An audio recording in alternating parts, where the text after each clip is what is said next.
All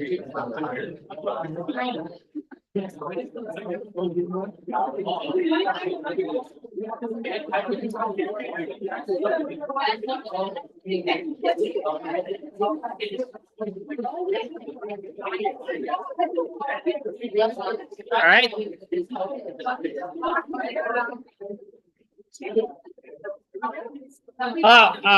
There's a quiz. Go do the quiz.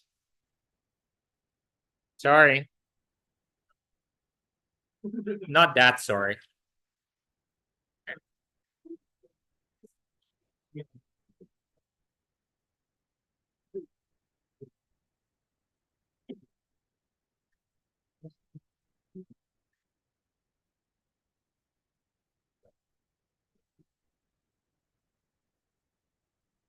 All right, so the quiz is this.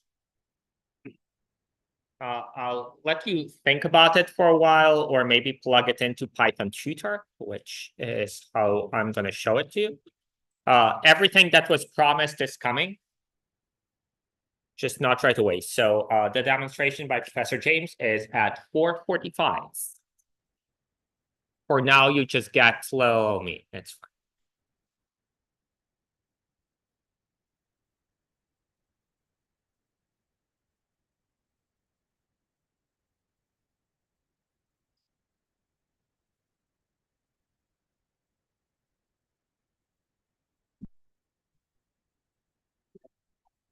You see the quiz, right? It's all fine. Yeah.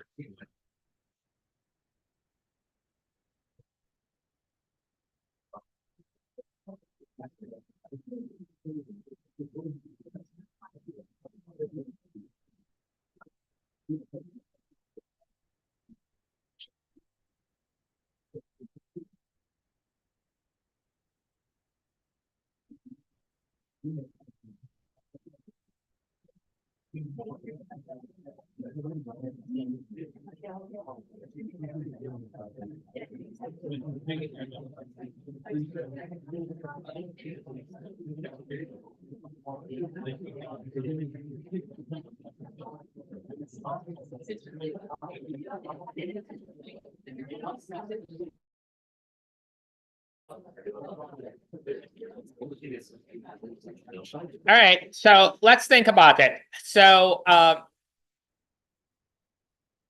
no, hello, there's a quiz. Yeah. Oh. So, all right. So what happens first is what is L? L is a list of lists. It happens to have just the one element, right? 1, 2, but it's still a list of lists. So the first element of L is the list 1, 2.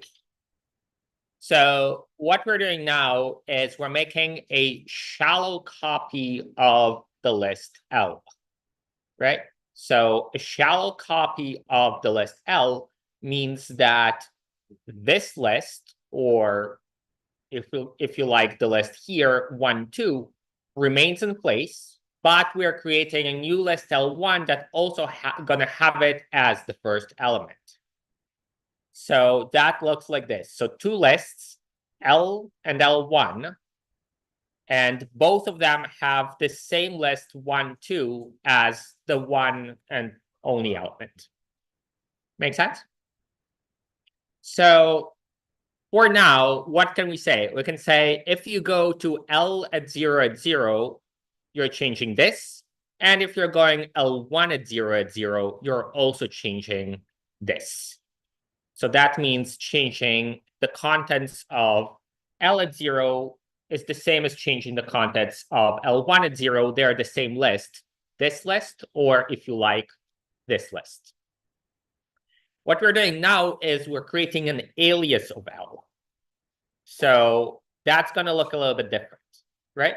So L1 is a shallow copy. L1 is its own list that happens to have the same element as L.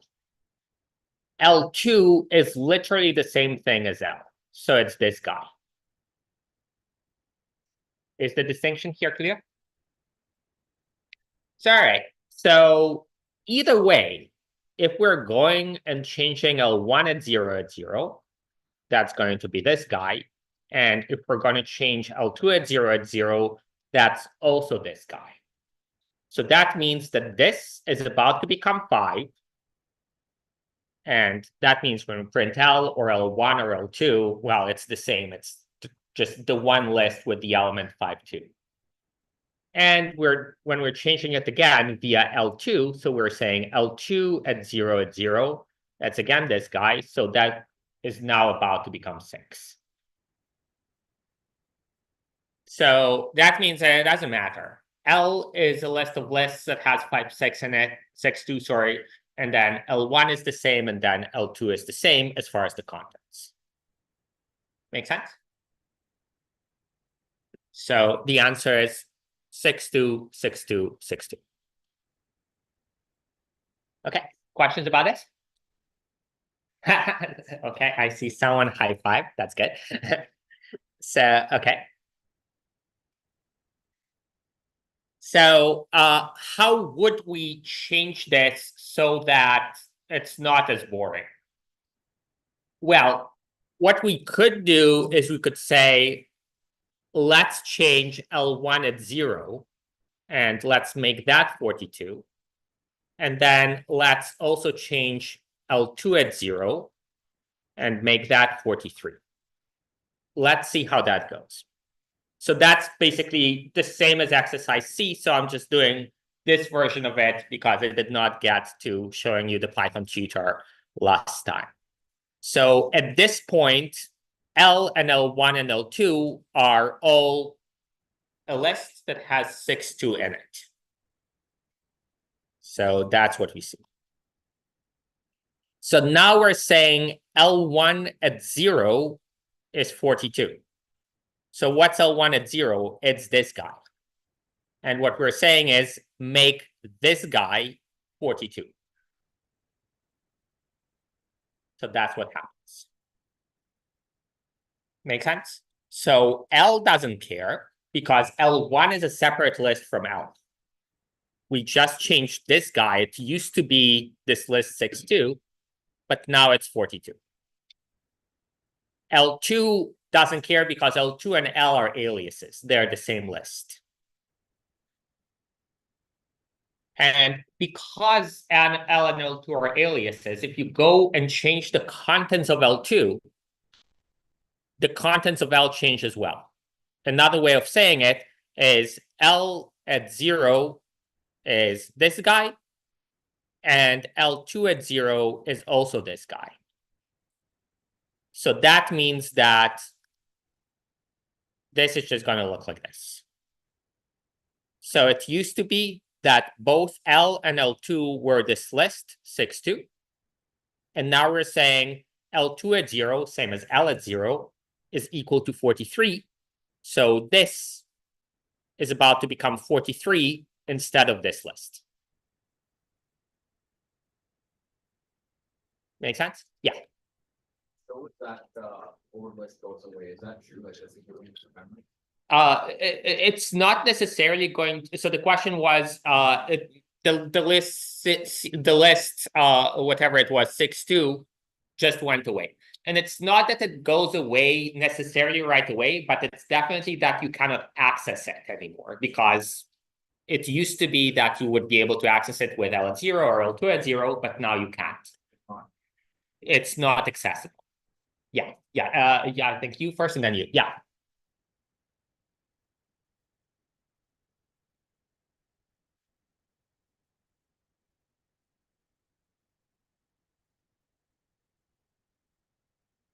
Right. So, the question was about L and L1 being shallow copies of each other. So again, I don't encourage thinking about it in those terms, although I do use them. So what it means for two lists to be shallow copies of each other is if you change the contents of one, you change the contents of the other one as well. Right? And that's, that's what happens, right? Is you change the contents of L1, which is a shallow copy of L, and what happens is the contents of L change as well, right? sorry. So your question was why doesn't something change? So what doesn't change?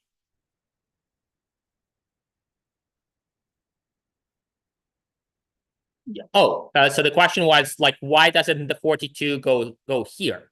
And the answer is, we're saying L1 at 0 is equal to 42. So L1 at 0 used to be equal to this list 1, 2. So we're saying replace this list 1, 2 with the integer 42. Right? So it's not like go and change the 1 to 42. It's saying replace the whole list with 42. Okay? Yes.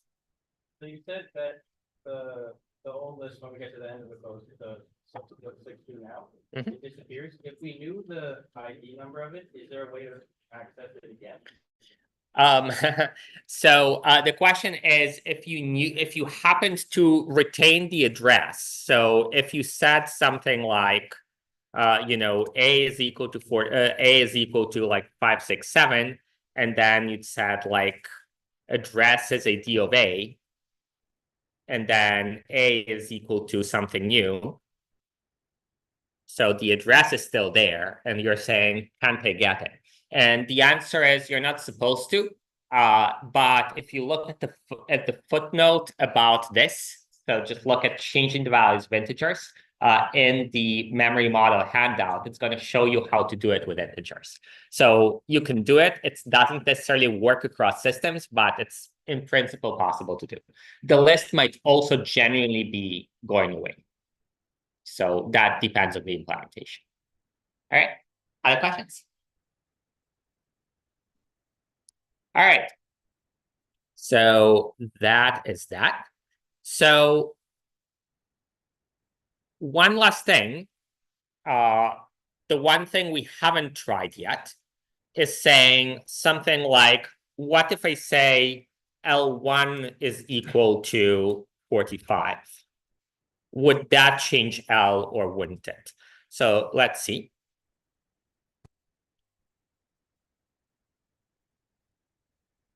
So we are here, right?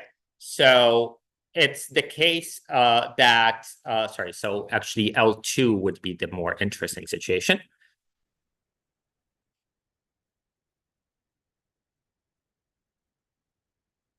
So we have L and L2, those are aliases of each other, right?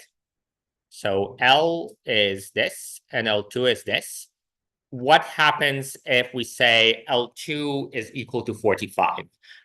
Who says that L is going to change? Who says that L is going to stay the same?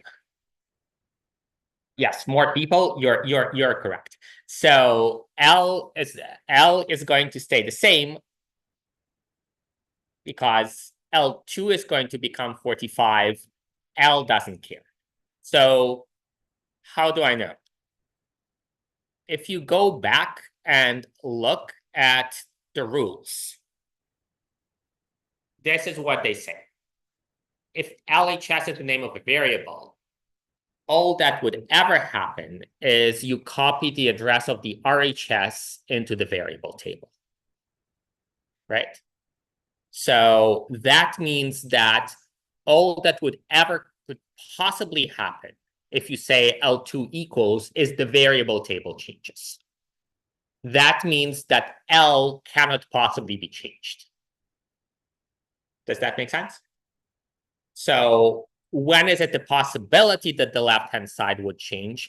It's a possibility when you're changing the contents of a list or a dictionary. That means you're going in the memory table. If you're going in the memory table, it might be that several variables refer to the same place in the memory table, and that is how things would change. So the way, not easy stuff. So the way I encourage people to think about it is what's going on is this, like, and this is all that's going on. So this is slide 7 of lecture 1. Okay. Sorry, of lecture 3, in fact. Lecture 1, week 9 looks like.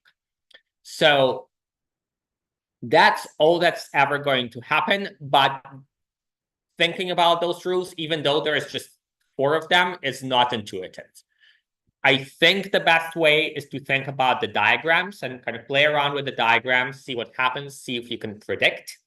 If you get to the point where you can predict what's going to happen with the diagrams, you've got an intuitive understanding of what's going on. At that point, if you ever see that your prediction is incorrect, you can go back and see what's going on this slide. That's going to tell you what's going on. Make sense? All right. And there is, at this point, I've built up kind of a good library of questions from past midterms and past exams for you to think about. Okay. Questions about any of this? All right. So that was kind of the leftovers from before. So today, Professor David James, in 20 minutes, is going to give us the demonstration that made him famous.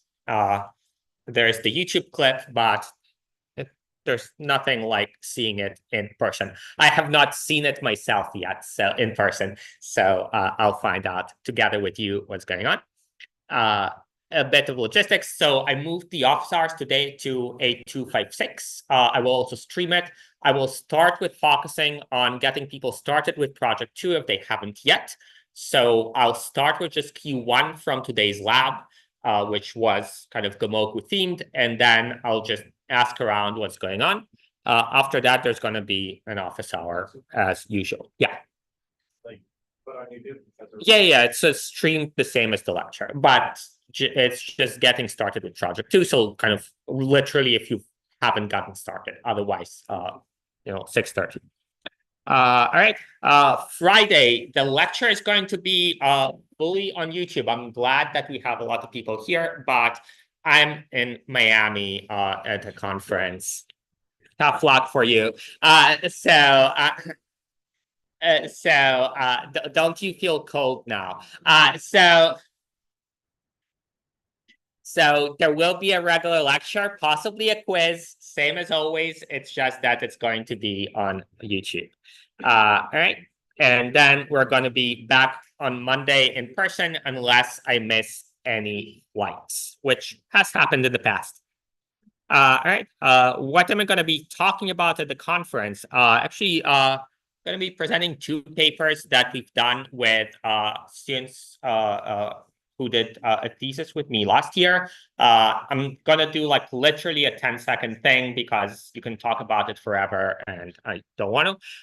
So one is kind of a piece of trying to do social science by leveraging LLMs. So essentially what we're looking at is we're looking at fights on the internet where people are attacking each other. And then there's this thing called the Southern culture of honor, which theorizes that in people who are in a culture of honor, which is a thing you can read about, would kind of react especially actively to aggression by kind of attacking back. And what we did is we basically automated asking a large language model, is it a fight? Is it a personal attack?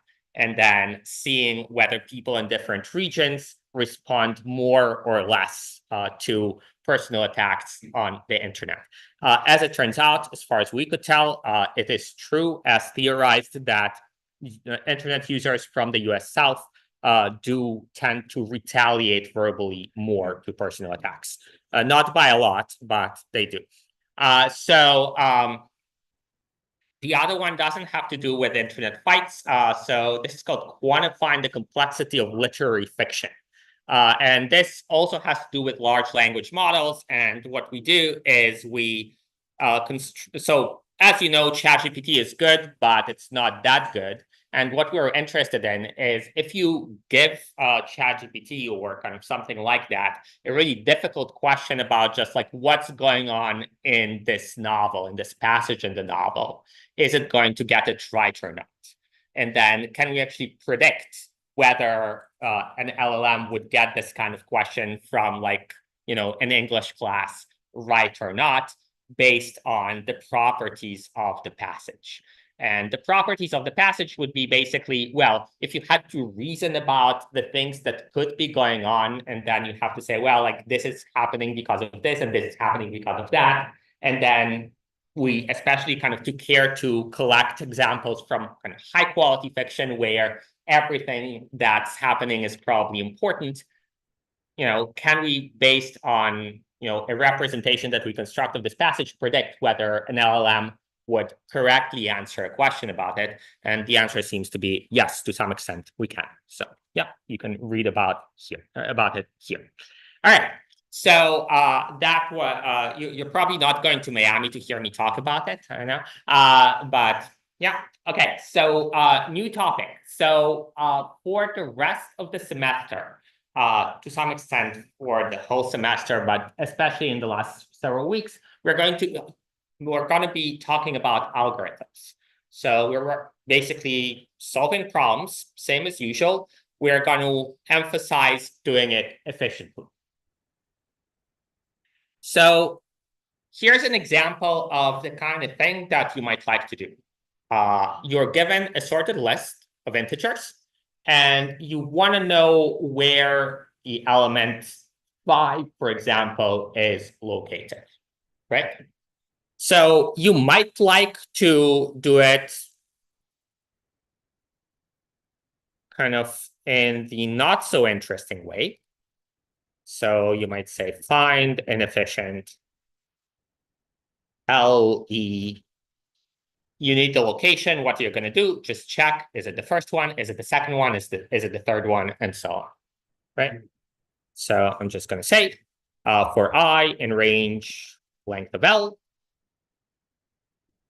L at I is equal to E, return I. In the slide, I didn't specify what I wanted to do if the element is not there. I can say, okay, I'll return none if I didn't return I at some point. Some people might be tempted to say return -1 or something. Why is that a bad idea? Anyone? Just from a design perspective.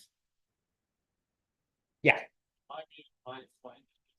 Well, no, it's the location, right? It's not the element, but something like that. Yeah, in the back. Yeah. Exactly. Yeah. So like I call this function, I get -1. I don't check it. Well, like, is it -1? And then -1 actually means get me the last element, right? So if they try to access it, that will be a problem. So, okay.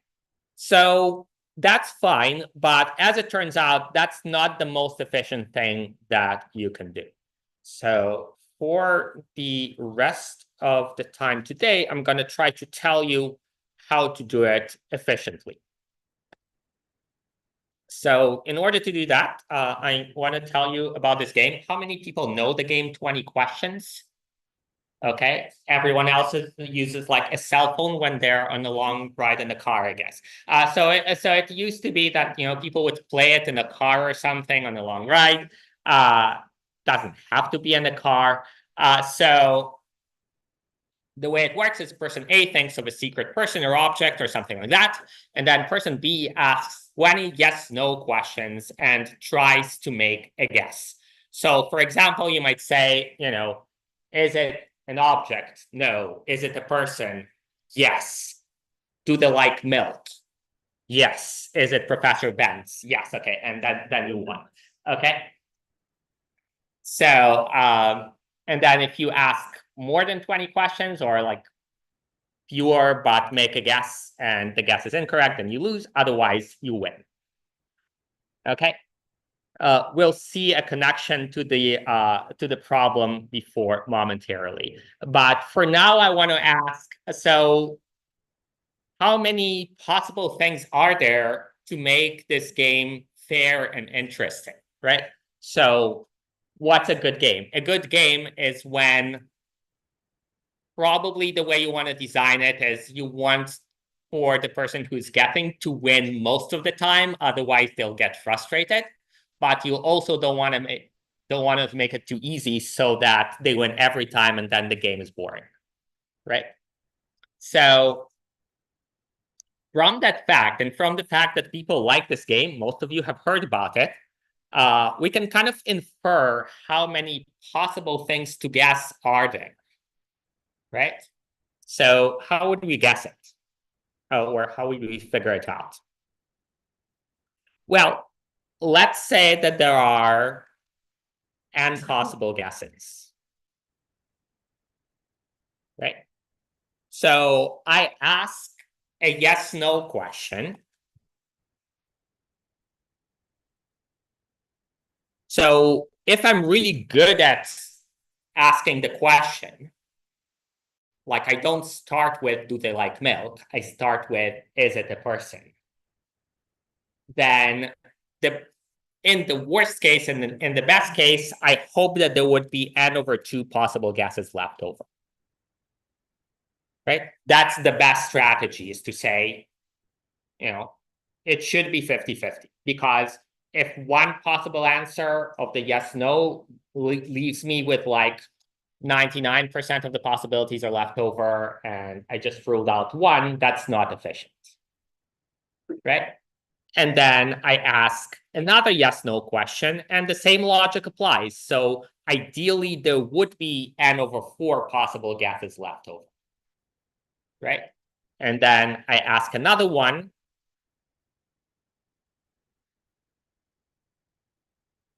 And now there would be n/8. And so on until I get to approximately 1. Make sense? So the question is, how many rounds would I use if I'm using the optimal strategy in order to get to just one possible guess? And the answer is, I can work backwards, right? So if I start from 1, then the second to last would be 2 guesses. The third to last would be 4 possible guesses. And so on, up until the point where I get to n. So how many questions to get from n to 1, or equivalently from 1 to n? So if I go 1 to 2 to 4, and I'm asking how many steps to get to n, what's the answer? Anyone? Yeah. Yes, log base 2 of n. So the way I would say it is, well, like 1 is equal to 2 to the power 0, and 2 is equal to 2 to the power 1, and so on.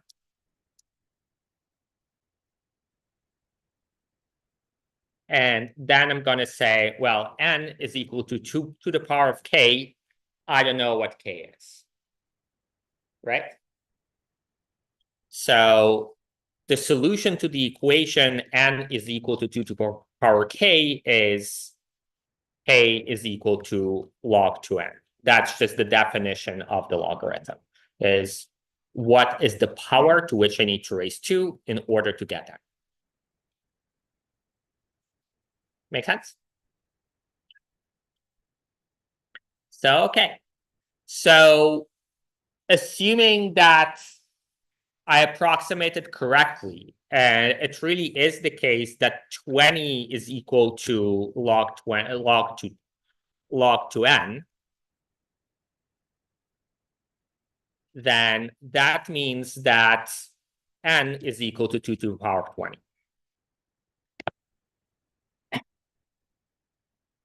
So that is equal to 2 to the power of 10 all squared. And that is approximately equal to, so this is just, how powers work. And 2 to the power of 10 is 1024. So approximately 10 cubed squared.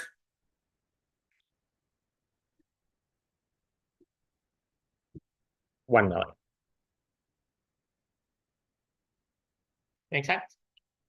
So that gives you kind of an estimate, probably a little bit higher than what it actually is, to the number of things that you could possibly be thinking about if you're playing this game, assuming that this game is kind of approximately fair.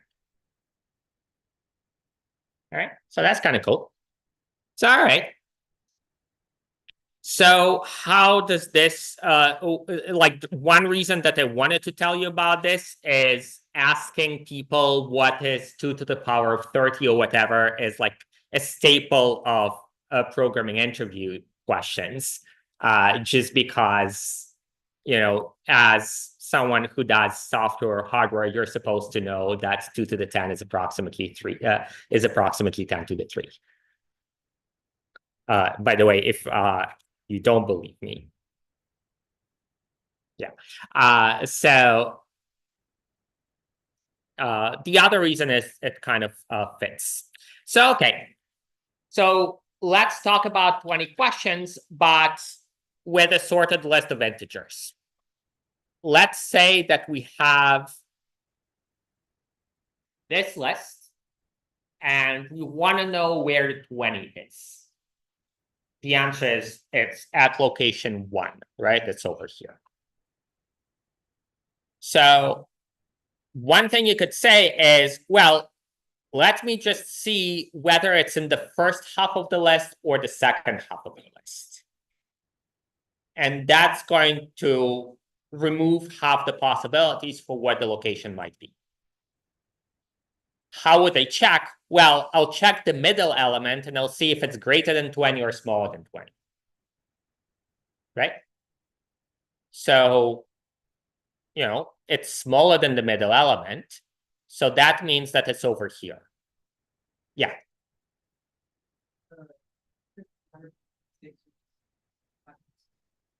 Yeah, I meant 356 and 8. Thank you.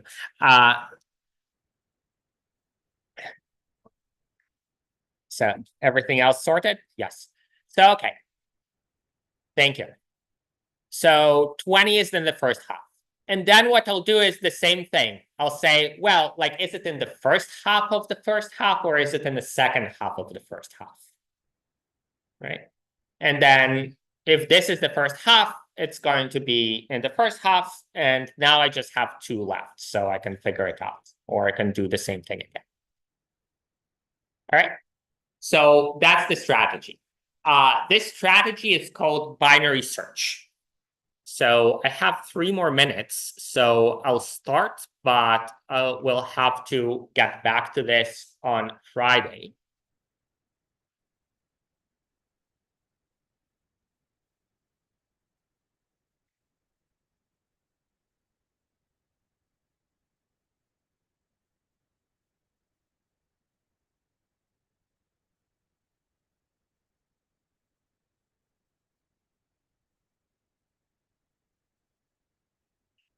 So the strategy is going to be, I'm going to have a low and a high index. And initially low is going to be 0 and high is going to be length of L minus 1. And I'm going to keep updating low and high while they're still far away. So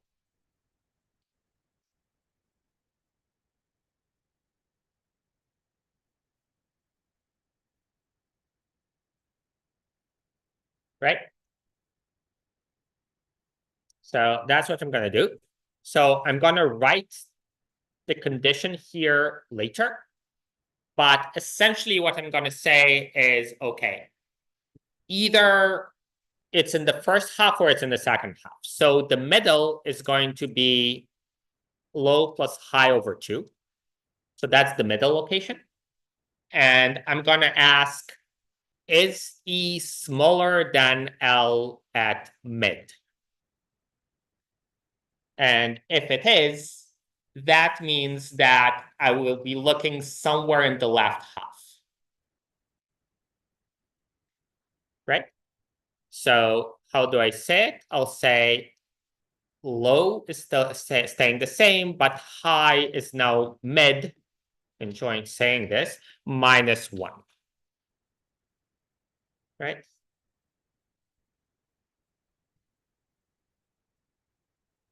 If it's greater, then it's going to be mid plus 1. And otherwise, what? So if E is not greater than L at mid and not smaller than L at mid, what do I do? Yeah, return, yeah, I found it. It's not greater, it's not smaller, so it's equal. So I might as well just return mid. Right? Okay. So it's 4:45. I'll introduce Professor David James, chair of engineering science between 91 and 95, I believe. The first winner of the Faculty of Engineering Teaching Award in 84. No?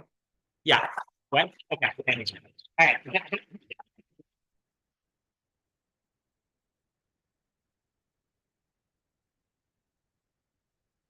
Yeah. All right.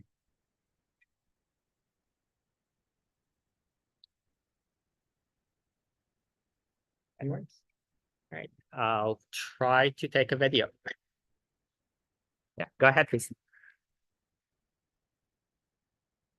Hi, nice to see all of you. Thank you for coming.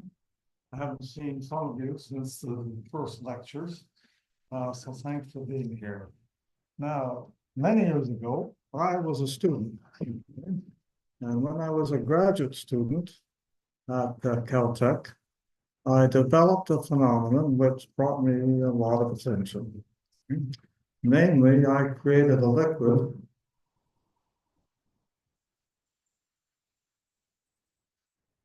Sorry about that. Just 1 second. It's right to increase the volume. Can you hear me? They cannot now. Just 1 second. At the back, can you hear me? Okay. So I created a liquid which could flow uphill. Okay, a lot of publicity there. Okay, a photo of me and the liquid appeared on the front pages of newspapers all over North America. This is before the internet, so that you understand. And I even appeared on a national TV program called I've Got a Secret. Okay, and I demonstrated the uphill flow. Now, there's a 10-minute video of that segment, which has been posted on my personal website. Every prof here has a website, and if you look there, you can see my performance on this program. Okay. Now, that demonstration is only half of what I show, have shown to my classes and other audiences. And the second half is important because it explains the first half.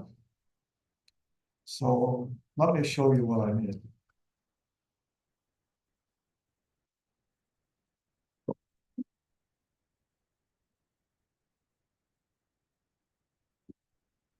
Brian.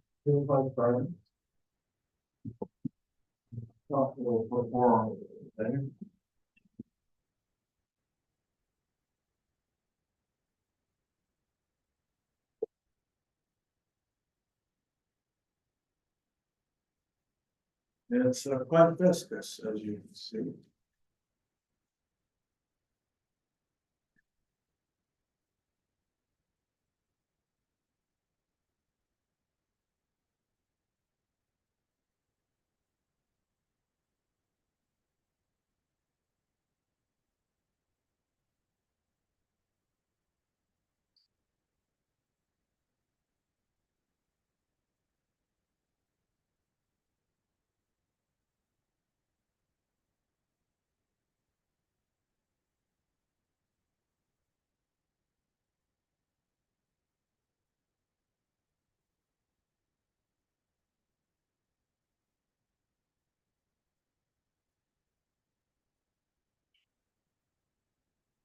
Okay, so that's the first half.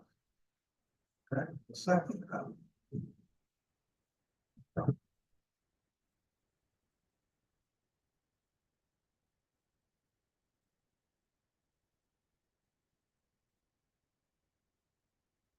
Well, Want to replay? That's great. Oh, okay. So the reason it flows uphill is that this liquid is elastic, okay? It's not a common property of liquid. Liquids, we worry about viscosity, but this particular liquid is also elastic. Now, when it's flowing, okay, the liquid that's being stretched out doesn't break. That's because it's elastic and has sufficient strength. When I start pouring it, okay, what's on this side is heavier than what's on this side, so it pulls on the liquid, okay, and you get what is effectively a siphon. And this is a siphon without a tube. Okay, so now you know the whole demonstration. Okay, and this is what I've demonstrated many places. So, what's a liquid? It's a question. Well, it's a solution of a polymer in water. The polymer is polyethylene oxide. Okay? And this product has a molecular weight of 8 million. Now, it comes as a white powder, just like detergent. Okay? And there's not very much, there are only 6 grams in these 2 liters. Okay, that's about a tablespoon. So this is 99.7% water.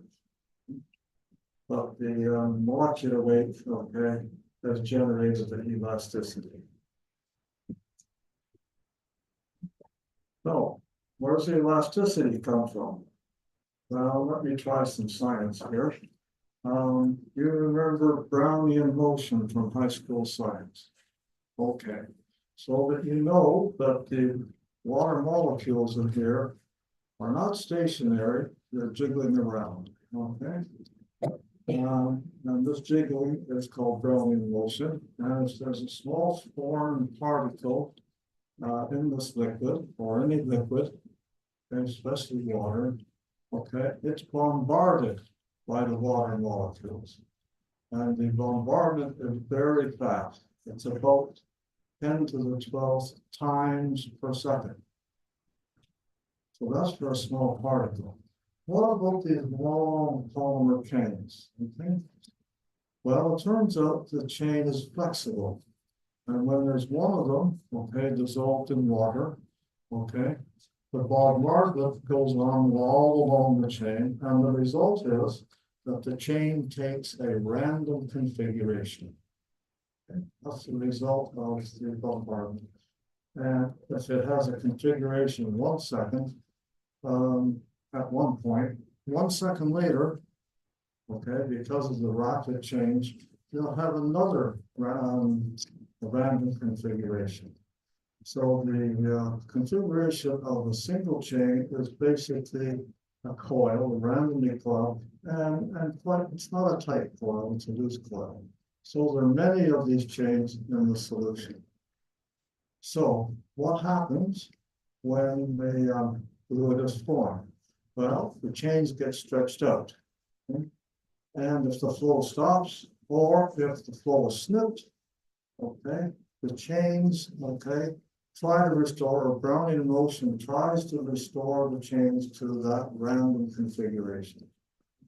All of the work, okay, due to Brownian motion, going back to equilibrium or random configuration. And we see that restoration as recoil at the macroscopic level. Okay, so that's where elasticity comes from. Now, 2 final thoughts. One is there any application for this? No. So, okay, otherwise it'd be a patent. Okay, there's no patent. But I still think it's valuable because this is the best demonstration that I know of liquid elasticity. So that's what I wanted to tell you. Okay, that started when I was a student. Okay, thanks for coming. Thank you for your attention. Thank you very much.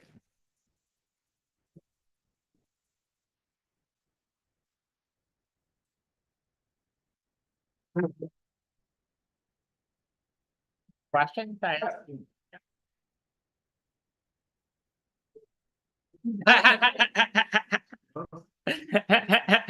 didn't believe it the first time? Which part? The uphill flow?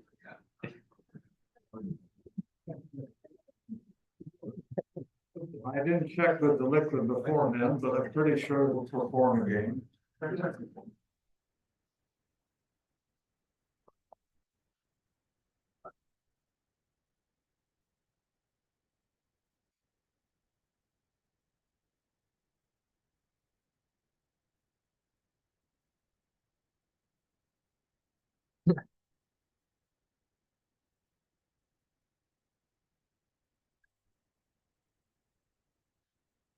Okay.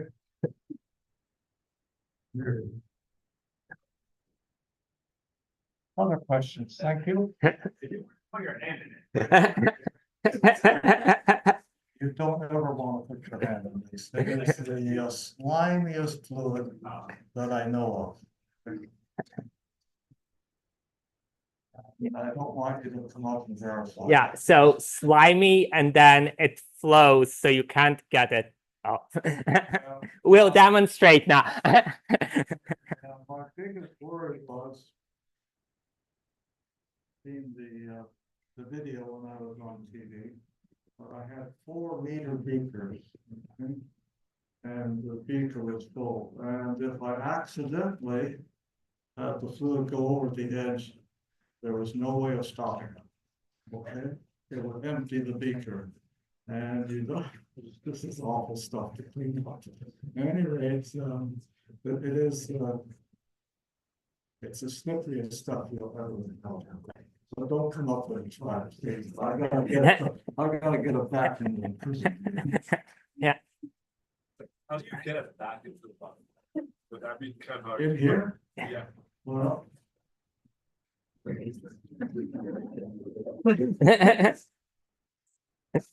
Thank you for asking.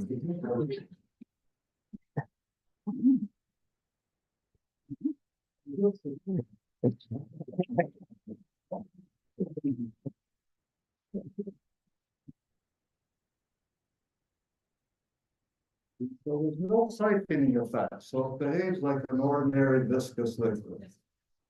Okay. Now this stuff is very stringy. It doesn't, in fact, there's more to say about it. The stringiness, which shows at the front, you can see anyway, is part of the elasticity. Oh, you're allowed to touch it. Lots of questions. Yeah, I'll take it this one. What would happen if you added more polymer? Well, yes, what happens, this polymer is used as a thickener to increase the viscosity of the liquid. It's added to things like, ink.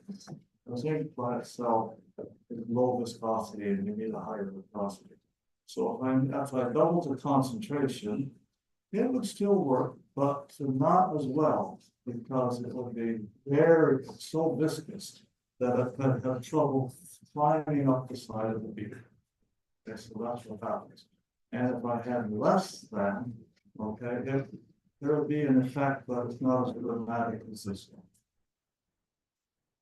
Yes. How hard is it to move?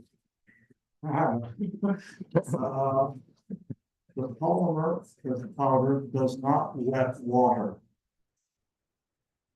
Okay, so it's not like adding sugar or salt, okay, it doesn't wet. And what happens is it clumps, and it's hard to get into solution. Okay, and takes, well, the old style used to take 24 hours. I can do it in about 3 hours now to get it into solution. Yes. Is there like a formal name for this chemical? Like, is there some sort of? Brand, you mean a brand name, or the technical name is polyethylene oxide. Okay. Union Carbide makes and other, I guess, chemical companies make it as polyox. Yes, please.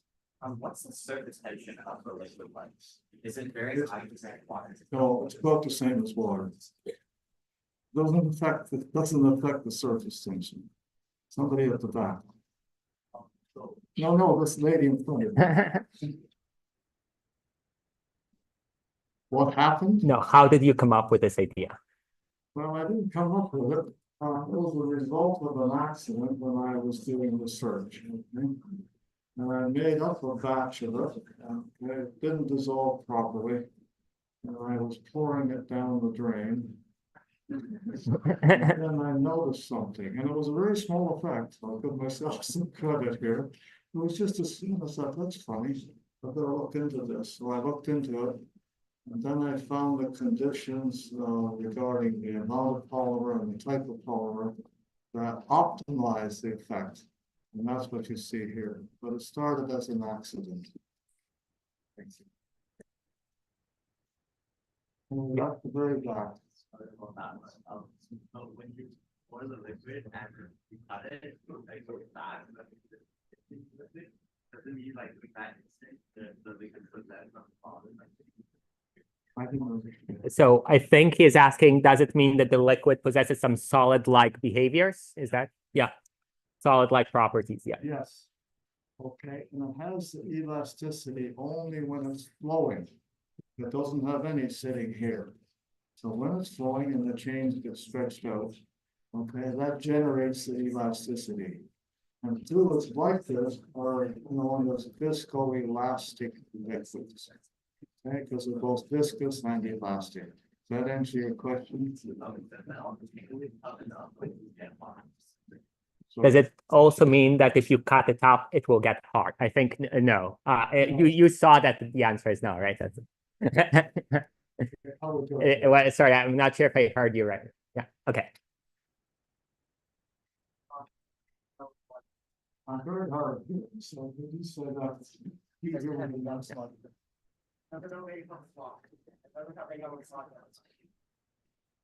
Does it obey someone's law? Whose law? Hooke's law. Hooke's law, like the spring. No, it does not. Yeah. Well, this is a special type of elasticity. And I'm glad you're familiar with Hooke's law, because the research that I've tried to do over many years is to quantify, how do you quantify the elasticity? It's not by a Hooke's law, it's some other laws, and we're trying to figure out how do you measure that elasticity? So that's basically what my career has been about. One last question, maybe? What happens if you drink it?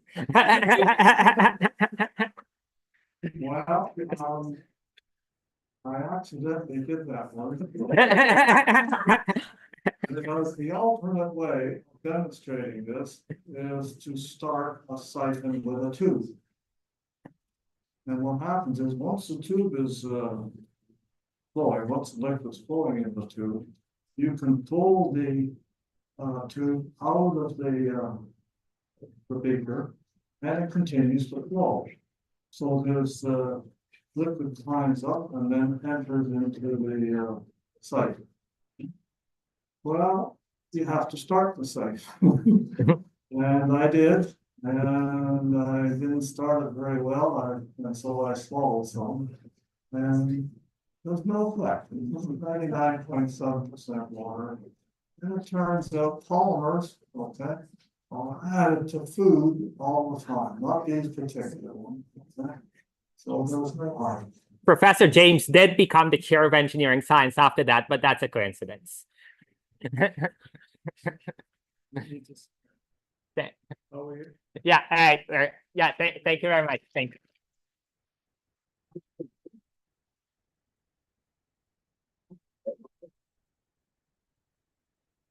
And see you Monday, right? No, Friday, but online. I mean.